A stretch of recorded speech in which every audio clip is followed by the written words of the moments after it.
ना नी ने का नियम।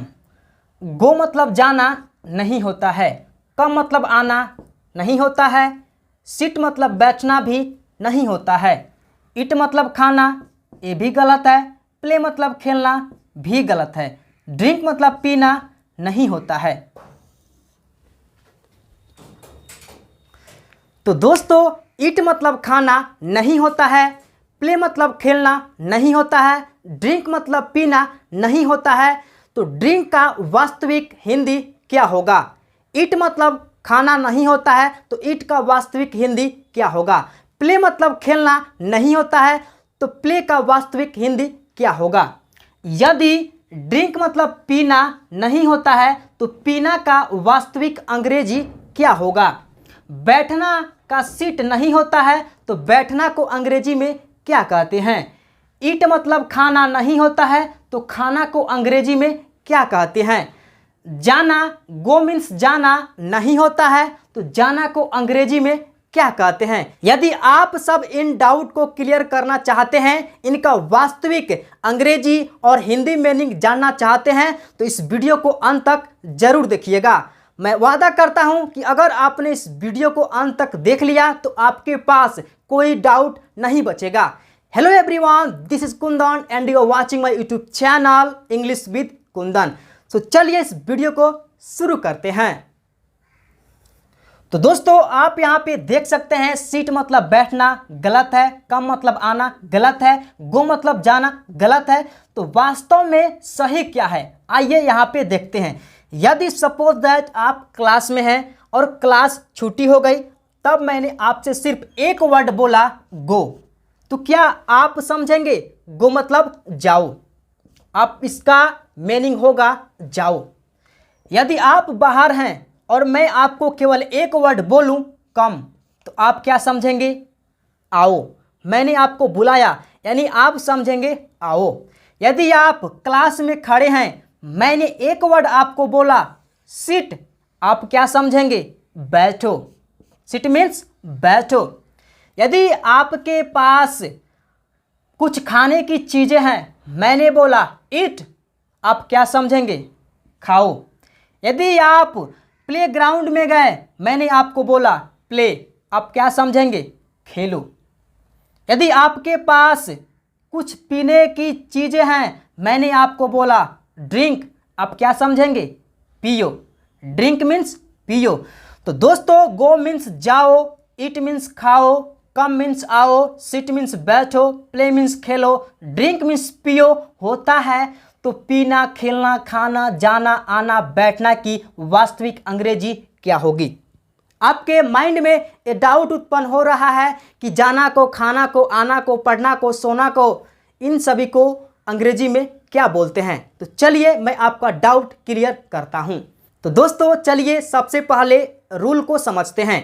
यदि किसी हिंदी वाक्य के क्रिया के अंत में, दोस्तों ध्यान से समझिएगा, यदि किसी हिंदी वाक्य के क्रिया के अंत में ना, नी, ने शब्द आते हैं तो उस क्रिया के पहले टू का प्रयोग होता है।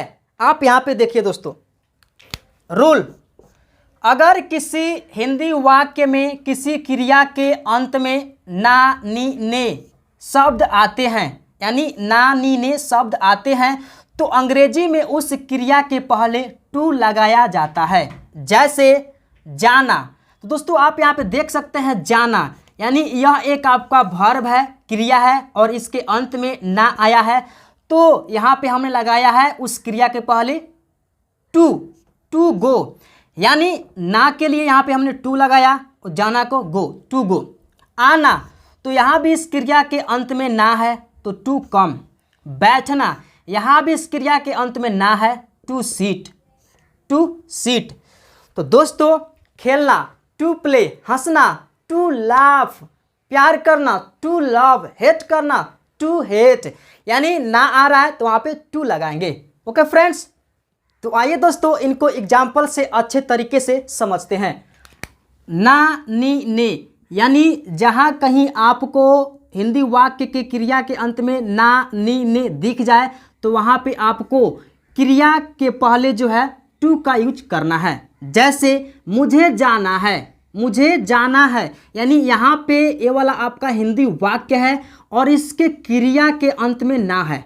ठीक है, तो आपको पता है मुझे का आई, अब यहाँ पे हम करेंगे आई हैव, अब यहाँ पे गो, तो इस क्रिया के पहले हम टू का यूज कर देंगे, आई हैव टू गो बन गया। ठीक है, आपका सेंटेंस सही है। मुझे क्रिकेट खेलना है, यानी इस सेंटेंस के क्रिया के अंत में ना आ रहा है, तो I have to play cricket, I have to play cricket. Ram को अंग्रेजी सीखनी है, राम को अंग्रेजी सीखनी है, यानी यहाँ पे हिंदी वाक्य के क्रिया के अंत में नी आ रहा है, तो Ram has to learn, LEARN, learn, यानी सीखना का होता है लर्न, टू लर्न सीखनी है। अब क्या सीखनी है, तो अंग्रेजी, ये आपका ऑब्जेक्ट हो गया दोस्तों, तो यहाँ पे हम लिख देंगे इंग्लिश। ओके, मुझे आम खाने हैं, ने, यानी हिंदी वाक्य की क्रिया के अंत में ने आ रहा है, तो I have to eat a mango, I have to eat a mango. तो दोस्तों आई होप आपको ना नी ने का नियम जो है समझ में आ गया होगा। अब चलिए आगे इसको फिर से समझते हैं।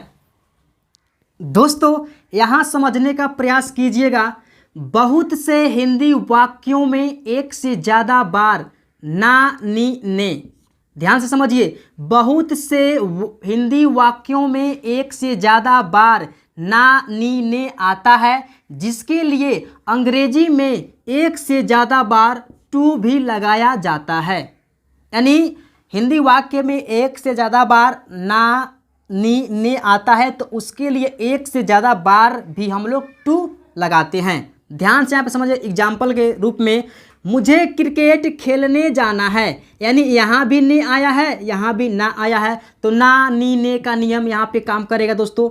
तो I have to go, I have to go to play cricket.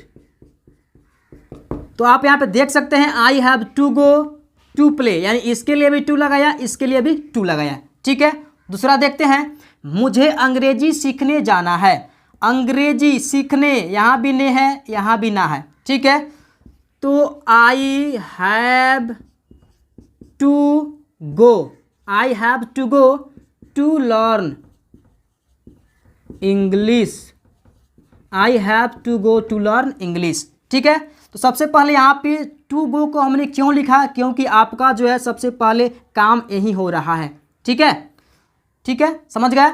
मुझे अंग्रेजी बोलना सीखने जाना है, यानी यहाँ पे आप देख सकते हैं कि तीन क्रिया है, यहाँ भी ना है, यहाँ ने है, यहाँ भी ना है, बोलना सीखने जाना है, यानी तीनों के साथ हम लोग टू का प्रयोग करेंगे। ठीक है, देखिए यहाँ पे I have to go, I have to go to learn,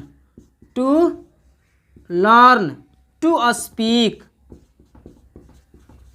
to speak English. Okay, I have to go to learn to speak English, यानी कहने का अर्थ है कि हिंदी वाक्य में जितनी बार ना ने नी आएगा उतनी बार हम टू का प्रयोग करेंगे। तो दोस्तों मुझे आशा नहीं पूरा विश्वास है आपको ना नी ने का नियम समझ आ गया होगा। इस पे बेस्ट जो है आप सेंटेंसेस बनाइए और उसका प्रैक्टिस कीजिए। अगर इस प्रकार से आप अंग्रेजी पढ़ेंगे तो जाहिर सी बात है, मैं वादा करता हूं कि बहुत ही कम समय में आप अंग्रेजी बोलना सीख जाइएगा। मुझे खेलने जाना है, I have to go to play, मुझे खाना है, आई हैव टू ईट, मुझे कूदना है, आई हैव टू जंप, मुझे रोना है, आई हैव टू क्राई। इस प्रकार से आप सेंटेंसेस बनाइए। दोस्तों अगर वीडियो अच्छी लगी हो तो वीडियो को लाइक कीजिए, अपने दोस्तों में शेयर कीजिए, और इसी प्रकार से आप हमारे साथ अंग्रेजी सीखना चाहते हैं तो इस चैनल को सब्सक्राइब कीजिए। तो फिर से मिलते हैं नेक्स्ट वीडियो में नए टॉपिक के साथ, तब तक के लिए बाय बाय दोस्तों।